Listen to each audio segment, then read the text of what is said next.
रामपुर नाम के एक गांव में खुशीराम नाम का एक कुम्हार रहता था। उसका कोई संतान नहीं था।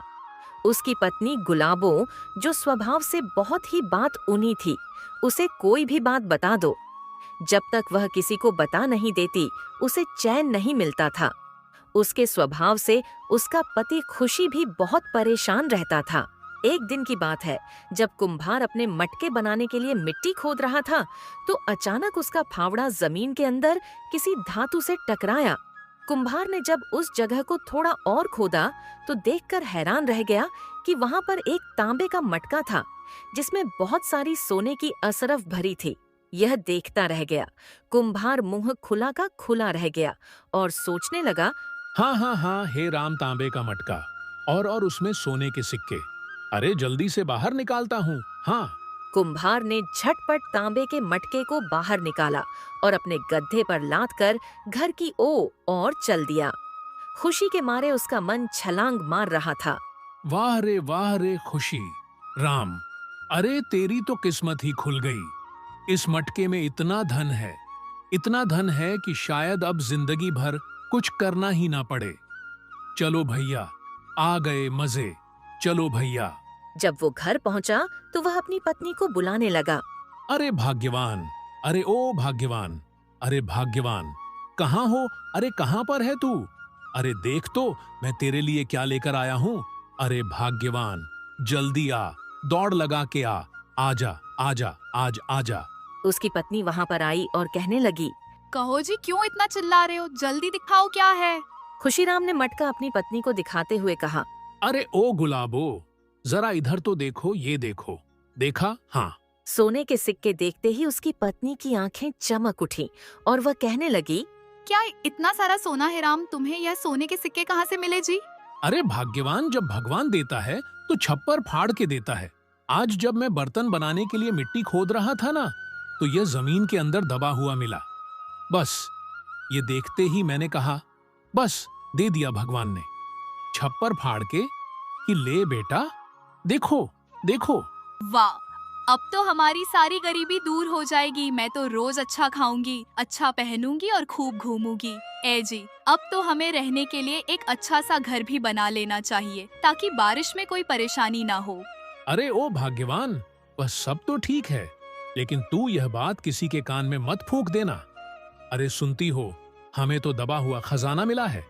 मेरे पति को खजाना मिला है, मटका मिला है, सोने चांदी मिले हैं। यह बात किसी से मत कहना, हाँ, वरना सब गुण गोबर हो जाएगा। राजा हमसे सारा का सारा धन छीन ले जाएगा। समझ गई ना? अपने पेट को जरा संभाल के रखना, उससे बात निकलनी नहीं चाहिए। ए जी, मैं क्या पागल हूँ जो किसी से यह बात कहूंगी? क्या मुझे नहीं मालूम कि हमारी धनवान बनने की बात सुनकर सब हमसे जल भू जाएंगे? वाह रे वाह वाह वाह, तू तो बड़ी समझदार हो गई है। हाँ, मजा आ गया। चल, अब जल्दी से खाना परोस, बड़े जोर की भूख लगी है। आज तो ऐसा लग रहा है पकवान पर पकवान खाऊं। बता क्या बनाया तूने? लाला खिला। इसके बाद कुम्हार खाना खाकर सो गया। अगले दिन सुबह उसकी पत्नी ने उसे उठाया और कहने लगी। सुनिए, मैं कुएं पर पानी भरने जा रही हूँ। आप उठ जाइए और हाथ मुंह धो लीजिए। अच्छा ठीक है, मैं उठ जाऊंगा। अब तू चली जा और पानी लेकर आ। परंतु जैसे ही उसकी पत्नी घर से बाहर गई, खुशीराम बड़ा ही बेचैन हो उठा। मन ही मन वह सोचने लगा। हाँ, कुएं पर और भी औरतें पानी भरने के लिए आई होंगी।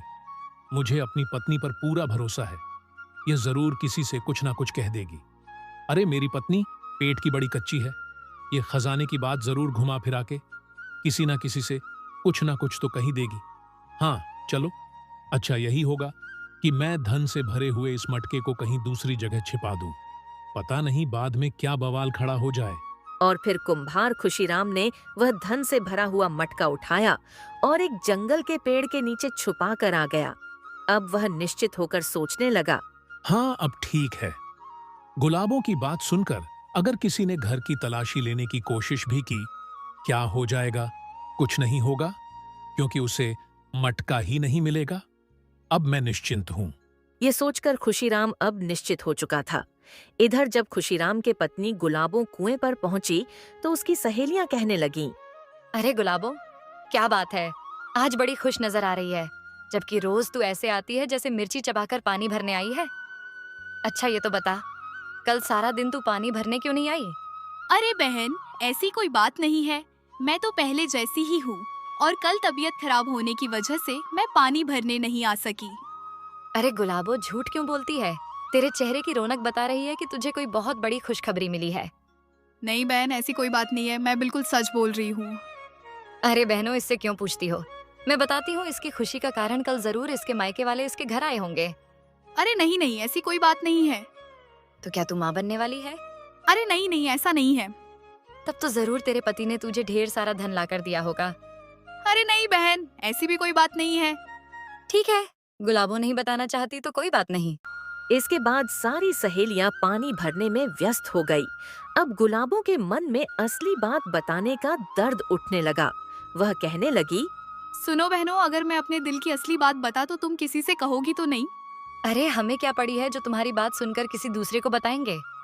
तो ठीक है, तुम मुझसे वादा करो कि मैं जो कुछ भी तुम्हें बताऊंगी वह तुम किसी से नहीं कहोगी। हाँ, हम वादा करते हैं, हम किसी को नहीं कहेंगे। तो सुनो, कल सुबह मिट्टी खोदते समय मेरे पति को स्वर्ण मुद्राओं से भरा हुआ एक मटका मिला, इसीलिए मैं खुशी के मारे कल पानी भरने नहीं आई थी। गुलाबों की यह बात सुनकर उसकी सभी सहेलियां का मुंह खुला का खुला रह गया। वह कहने लगे, क्या सोने के सिक्कों से भरा हुआ मटका? हाँ बहनों, मैं बिल्कुल सच कह रही हूँ, चलो अब पानी भर लेते हैं। इसके बाद सबने एक एक करके कुएं से पानी भरा और अपने अपने घर लौट गई। घर पहुंचकर उन्होंने यह बात अपनी पतियों को बताई। देखते ही देखते यह खबर पूरे गांव में फैल गई। जब यह बात पड़ोस के 2 लोगों को पता चला तो वह आपस में कहने लगे, अरे भाई, सुना कुम्हार को सोने से भरा हुआ मटका मिला है। हाँ, और ये खबर हमें जल्दी से जल्दी मुखिया को देनी चाहिए। अरे भैया, कानून के मुताबिक गड़ा हुआ धन हमारे महाराज का होता है। हाँ हाँ, ठीक कहते हो भाई। चलो मैं भी तुम्हारे साथ मुखिया के पास चलता हूँ। अरे भाई, खुशीराम इस तरह अकेले अकेले मौज नहीं उड़ा सकता। अरे कम से कम उसे हमें भी तो सारी बात बता देनी चाहिए थी। आखिरकार हम उसके इतने पुराने दोस्त जो हैं, ऐसा कौन करता है कि खजाना मिल गया और बताए भी ना। चलो भाई, चलो चलो, मुखिया के पास चलते हैं। हाँ, और क्या, तुमने ठीक कहा भाई। अरे बुरे वक्त में हम लोगों ने उसका कितना साथ दिया, परंतु खजाना मिलते ही उसने कितनी जल्दी हमसे नजरें फेर ली। अरे आजकल तो हमारी तरफ देखता तक नहीं है। बड़ा आया और क्या। अरे मैं भी देखता हूँ कि सारा धन वो कैसे पचा लेता है। आओ मुखिया के पास चलते हैं, फिर देखना उसका क्या हाल होगा। चलो फिर। वो दोनों पड़ोसी मुखिया के घर पहुंचे और उन्होंने मुखिया को सारी बात बताई। हाँ, अगर तुम दोनों की बात सच्ची है तो चलो, मैं इसी समय तुम्हारे साथ खुशी राम कुम्हार के घर चलता हूँ और उससे वह खजाना हासिल करता हूँ। चलो फिर। मुखिया खुशीराम के घर चल पड़ा। रास्ते में जो भी आदमी मिलता वो भी उनके साथ कुम्हार के घर की तरफ चल दिया। इधर खुशीराम अपने घर पर आराम से लेटा हुआ था कि तभी उसकी पत्नी ने उसे उठाते हुए कहा, अब सोते ही रहोगे क्या? उठकर खाना भी खा लीजिए। चलिए, मैंने आपके लिए भोजन परोस दिया है। अरे भाग्यवान, यह तूने बहुत अच्छा किया। सच में मुझे बहुत ही जोरों से भूख लग रही है। हाँ हाँ हाँ हाँ हाँ, चलो खाना खाया जाए। खुशीराम खाना खाने लगा और अपनी पत्नी से कहने लगा, अरे भाग्यवान, एक बात तो बता, तू कुएं पर पानी भरने के लिए गई थी, कहीं तूने किसी से खजाने का कोई जिक्र तो नहीं किया ना? मतलब ऐसे ही गलती से घुमा फिरा के, कैसे भी करके किसी से कुछ कहा तो नहीं ना? किसी गैर को तो नहीं बताया? बस अपनी कुछ खास सहेलियों को ही बताया है। आखिर इतनी बड़ी बात मैं कब तक छुपा कर रखती? हाँ, बिल्कुल सही किया तूने, और मुझे तुझ पर भरोसा भी था कि तू यही करेगी। हाँ, और क्या। अरे सत्यानाश, आखिर वही किया तूने जिसका मुझे डर था। अरे अब तो मुझे लगता है कि अब जल्द ही इस घर पर कोई मुसीबत आने वाली है।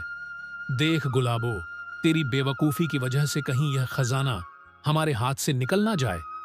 आखिर ऐसा क्या हुआ जी? अरे ये पूछ कि क्या नहीं हुआ।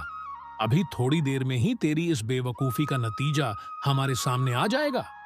अब मेरी बात ध्यान से सुन। अगर हमारे घर पर कोई उस खजाने के बारे में पूछताछ करने आए तो तू बिल्कुल चुप ही रहना।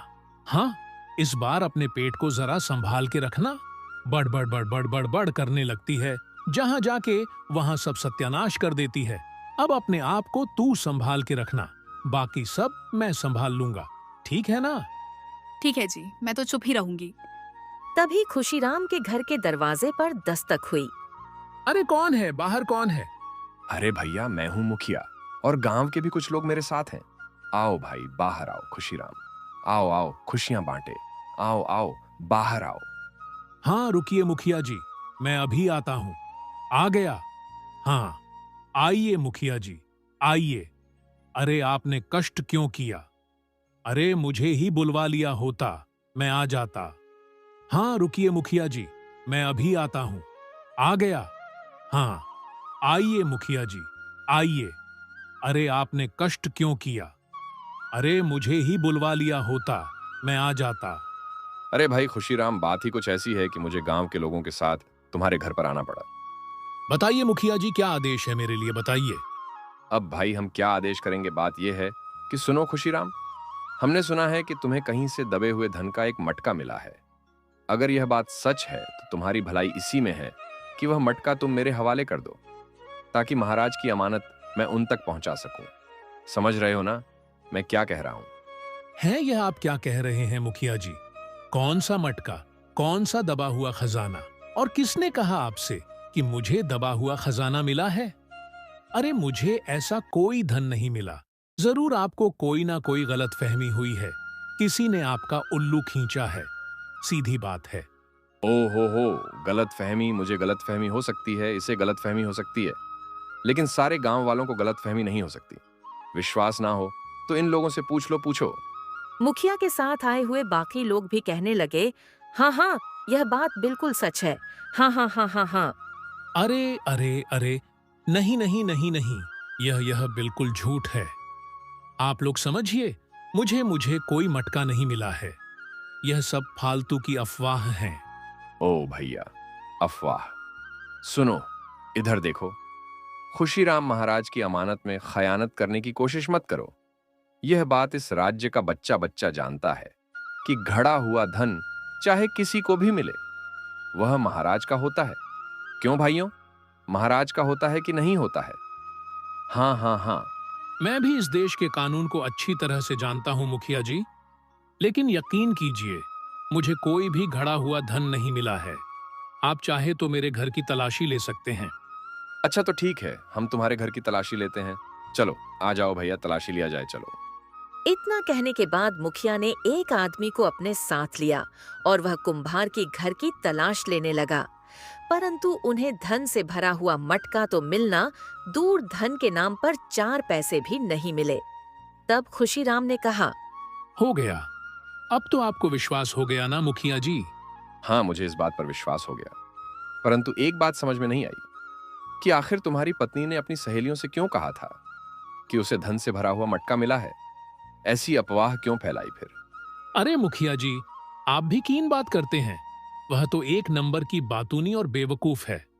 अरे आपको तो मालूम ही है कि उसे हंसी मजाक करने की आदत है। उसने यूं ही हंसी मजाक में अपनी सहेलियों से कह दिया होगा कि हमें मटका मिल जाए तो कितना अच्छा हो जाए, तो उनको लगा मटका मिल गया। मुझे तो आश्चर्य इस बात पर होता है कि सहेलियों ने यह बात मान ली कि मटका मिल गया है। हाँ, यह बात है। ठीक है, परंतु ऐसा मजाक करना अच्छी बात नहीं है ना? इससे तुम्हारे लिए खतरा उत्पन्न हो सकता है। सावधान रहना इसके बाद। मुखिया और उसके साथ आए हुए लोग वापस लौट गए। जब वह लोग चले गए तब खुशीराम मन ही मन सोचने लगा, हाँ, इस समय तो यह लोग चले गए, लेकिन इस बात को वह इतनी आसानी से भूल नहीं पाएंगे। इसीलिए मुझे कुछ ऐसा चक्कर चलाना पड़ेगा कि गांव के सारे लोग यही समझे कि मेरी पत्नी ने वह बात हंसी मजाक में कही थी, या फिर यह समझे कि मेरी पत्नी पागल या बेवकूफ है। उस रात खुशीराम को नींद नहीं आई। वह सारी रात जागकर कोई योजना बनाता रहा कि आखिर किस तरह से वह अपनी पत्नी को गांव वालों के सामने बेवकूफ या बातूनी साबित करे। अगले दिन कुमार जल्दी उठ गया। नहा धोकर तैयार होकर उसने अपनी पत्नी से कहा, अरे भाग्यवान, मैं जरा बाजार जा रहा हूं, शाम तक वापस लौटूंगा। तुम घर का दरवाजा बंद रखना। अगर कोई भी घर पर आए तो उसे अंदर मत आने देना है। ना कह देना कि मेरे पति काम पर गए हैं और उनकी गैर हाजिरी में मैं दरवाजा नहीं खोलूंगी। ठीक है, चलो मैं जाता हूं। इसके बाद कुशराम कुमार बाजार चला गया। बाजार पहुंचकर सबसे पहले वह हलवाई की दुकान पर गया। वहां से उसने जलेबियां और लड्डू खरीदे। इसके बाद वह मछली बेचने वाले के पास गया। पैसे देकर उसने कुछ मछलियां खरीद लीं। दिन ढलते ढलते वह अपने घर जा पहुंचा। घर पहुंचकर उसने अपने थल्ले में से लड्डू निकाले और अपनी पत्नी को देते हुए कहा, ये देखो भाग्यवान, मैं तुम्हारे लिए लड्डू लेकर आया हूं। अरे लड्डू, भला आज कौन सा खुशी का मौका है? अरे पगली, तुझे नहीं मालूम कि आज तो हमारे राजा के बेटे की शादी है। अरे जब मैं महल के नजदीक से गुजर रहा था ना, तो राजा के नौकर ने सभी को लड्डू बांटे। मैं भी उन्हीं से लड्डू लेकर आया हूं। खा खा खा, बहुत अच्छे हैं। आधी रात के समय खुशीराम ने अपनी पत्नी ने गुलाबों को उठाया और कहने लगा, ए गुलाबो, उठ गुलाबो, अरे ओ गुलाबो, उठ उठ उठ। हमें जंगल से अपने खजाने का मटका लेकर आना है। जब तू कल कुएं पर गई थी तो मैं उसे जंगल में दबाकर आया था। हाँ, तभी तो हमारे घर की तलाशी में किसी को मटका नहीं मिला। खजाने का नाम सुनते ही उसकी पत्नी की नींद झट से खुल गई और वो कहने लगी, खजाने का नाम सुनते ही उसकी पत्नी की नींद झट से खुल गई और वो कहने लगी, हाँ हाँ चलो जी, आप तो कितने बुद्धिमान हैं जो मटका छुपा कर आए हैं। अब जल्दी जल्दी चलते हैं। इसके बाद अंधेरी रात में वो दोनों पति पत्नी गांव के नजदीक वाले जंगल की तरफ निकल गए। रात काफी गहरी थी। चलते चलते वो दोनों काफी आगे तक आ चुके थे। तभी उन्होंने देखा कि रास्ते में कुछ मछलियां बिखरी हुई पड़ी थीं। यह देखकर गुलाबों चौंक गई और कहने लगी, अजी रुको तो देखिए, रास्ते में कितनी सारी मछलियां गिरी हैं। यहाँ पर तो आसपास कोई नदी भी नहीं है, फिर यह मछलियां कहाँ से आ गई? अरे इसमें इतना हैरान होने वाली क्या बात है? अरे जरूर, यहाँ पर कल मछलियों की बारिश हुई होगी, इसीलिए तो सब जगह मछलियां बिखरी पड़ी हैं। चलो जल्दी जल्दी चलो, अभी हमारे पास समय नहीं है, वरना थोड़ी बहुत मछलियां मैं भी उठा लेता। चलो चलो जल्दी चलो। ये सुनकर गुलाबों का मुंह खुला का खुला रह गया और वो कहने लगी, क्या मछलियों की बारिश भला मछलियों की भी बारिश होती है?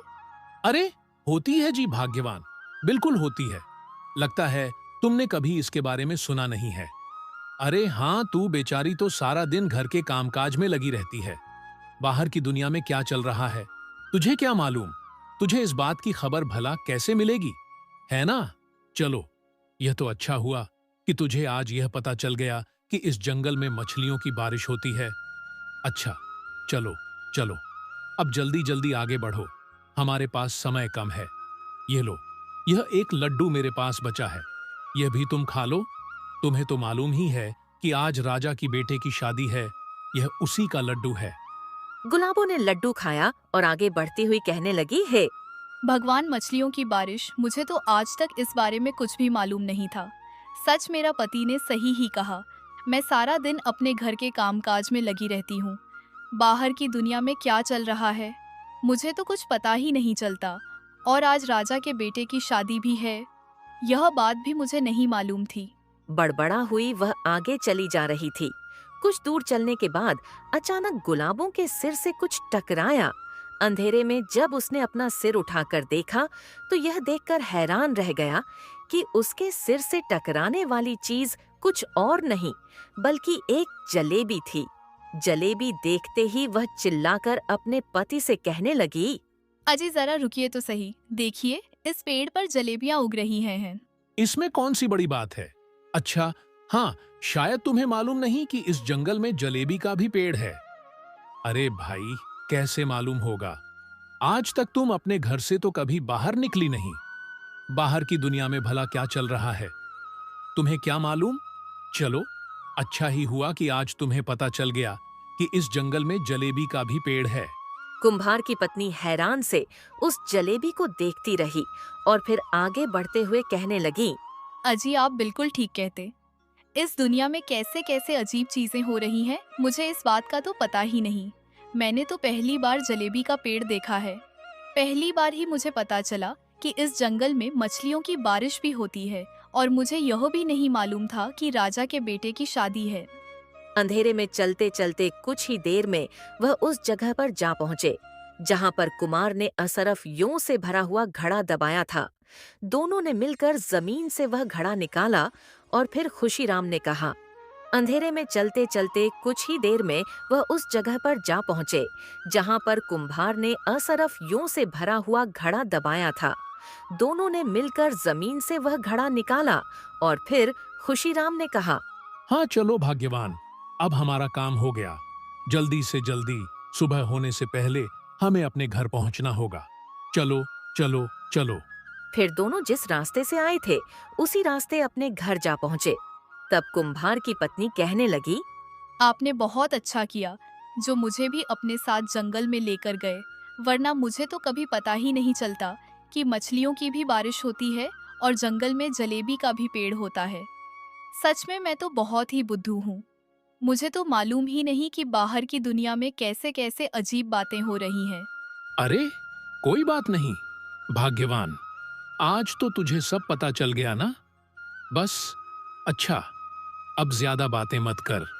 अरे मैं काफी थक गया हूं और लगता है कि तू भी थक गई होगी।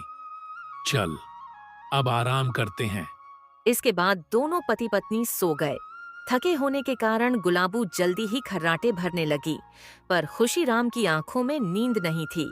वह एक बार फिर से उठा। उसने असरफ यों से भरा हुआ घड़ा उठाया और अपने घर के पिछवाड़े एक पेड़ के नीचे गाड़ दिया।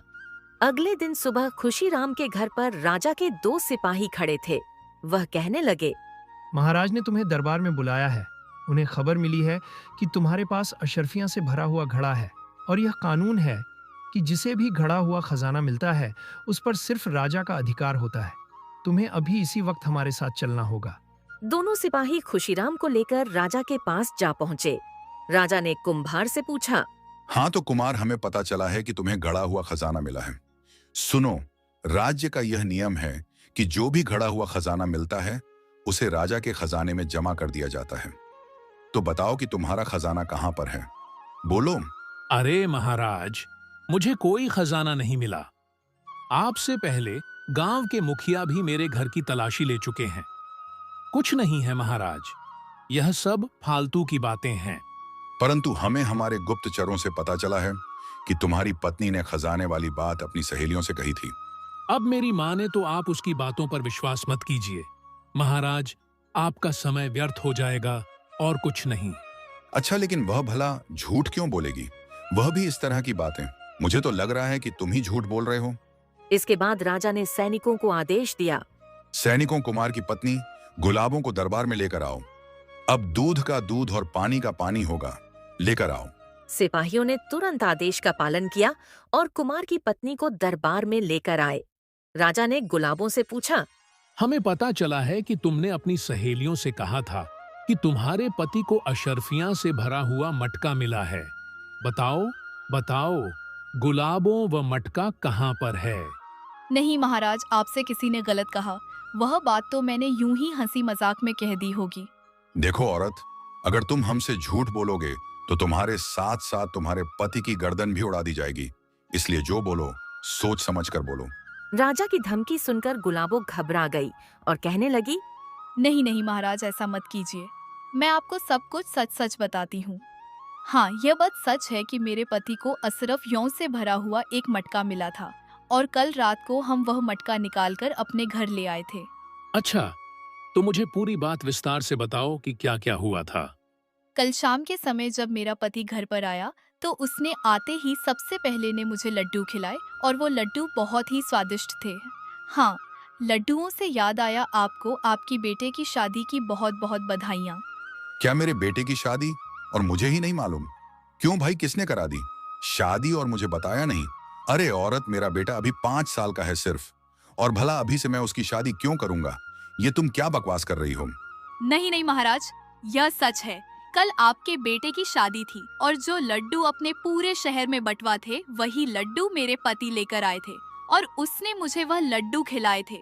उस रात खाना खाने के बाद जब हम सो गए तो आधी रात को मेरे पति ने मुझे उठाया और हम दोनों खजाने वाले मटका लेने के लिए जंगल की तरफ निकल गए। जब हम जंगल में पहुंचे तो हमने देखा कि मछलियों की बारिश होने के कारण बहुत सी मछलियां रास्ते में बिखरी पड़ी थीं। क्या मछलियों की बारिश, भला मछलियों की भी कोई बारिश होती है क्या? हाँ हाँ महाराज, मैं सच कह रही हूँ। जंगल में मछलियों की बारिश होती है। उसमें से कुछ मछलियाँ हम उठाकर घर लाना चाहते थे, पर हमारे पास समय बहुत ही कम था और हम आगे निकल गए। जब हम थोड़ा आगे गए तो मैंने देखा कि एक पेड़ पर जलेबियाँ उगी हुई थी। देखने में वह जलेबियाँ बहुत ही रसीली और ताज़ा थी।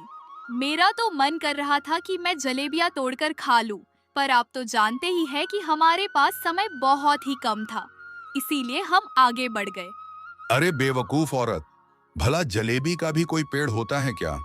ये तो क्या अनाप शनाप बके जा रही है। मछलियों की बारिश, जलेबी का पेड़, कुछ देर में तू हो सकता है। बोले कि सोने चांदी का पेड़, सोने चांदी की बारिश। क्यों महाराज, आप मेरी बात का विश्वास कीजिए, मैं बिल्कुल सच कह रही हूँ। वहाँ जंगल में जलेबी का पेड़ था। वहाँ से सिर्फ 50 कदम आगे पहुँचते ही हमारी मंजिल आ चुकी थी। हमने झटपट वहाँ से खजाना वाला मटका निकाला और वापस अपने घर आ गए। गुलाबों की ऐसी बेसर पैर की बातें सुनकर राजा झुंझला गया और कहने लगा, अरे बस, ये औरत बकवास बातें कर रही है। पहले तो कहती है कि मेरे बेटे की शादी थी, जबकि मेरा बेटा सिर्फ 5 साल का है।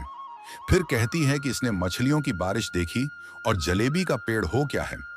यह सब मुझे तो लगता है कि औरत पागल हो गई है, जो हमारा समय व्यर्थ कर रही है। दूसरी तरफ एक कोने में खड़ा खुशीराम यह सब कुछ देख रहा था और मन ही मन खुश हो रहा था। अब राजा को पूरा विश्वास हो चुका था कि कुम्हार की पत्नी एक नंबर की बानी और बेवकूफ है। उसकी बातों का कोई सिर पैर नहीं है और उसने खजाने वाली बात भी यूं ही हवा में कह दी हो गई। और फिर राजा ने खुशीराम से कहा, अरे भाई, तुम अपनी पत्नी का इलाज क्यों नहीं कर पाते? मुझे तो लगता है कि इसके दिमागी हालत ठीक नहीं है, इसीलिए यह ऐसी अनाप शनाप और बेसिर पैर की बातें करती है। क्षमा करें महाराज, क्षमा करें। मैंने तो आपसे पहले ही कहा था कि मेरी पत्नी पागल है और कुछ भी हंसी मजाक की बातें करती रहती है। आप उन बातों पर ध्यान ना दें। मैंने तो पहले ही कहा था। हाँ, ठीक है, पहले ही कहा था। सुनो, चलो तुम अपनी पत्नी को ले जा सकते हो, और ध्यान रहे कि आइंदा इस तरह की अफवाह उड़ाई तो तुम्हारी खैर नहीं। चलो ले जाओ। यह कहकर राजा ने दोनों पति पत्नी को महल से जाने दिया। साथ ही राजा ने अपने सिपाहियों को उनके साथ उनके घर पर भेजा, लेकिन उन्हें भी कुछ नहीं मिला। फिर पूरे गांव में यह बात फैल गई और सबको यही लगा कि कुम्हार के हाथ कोई खजाना लगा ही नहीं। इसी तरह कुम्हार ने चालाकी से उसे मिला खजाना राजा से बचा लिया। ऐसी ही कहानियां देखने के लिए वीडियो को लाइक करें और चैनल को सब्सक्राइब करना ना भूलें। आपका दिन शुभ हो।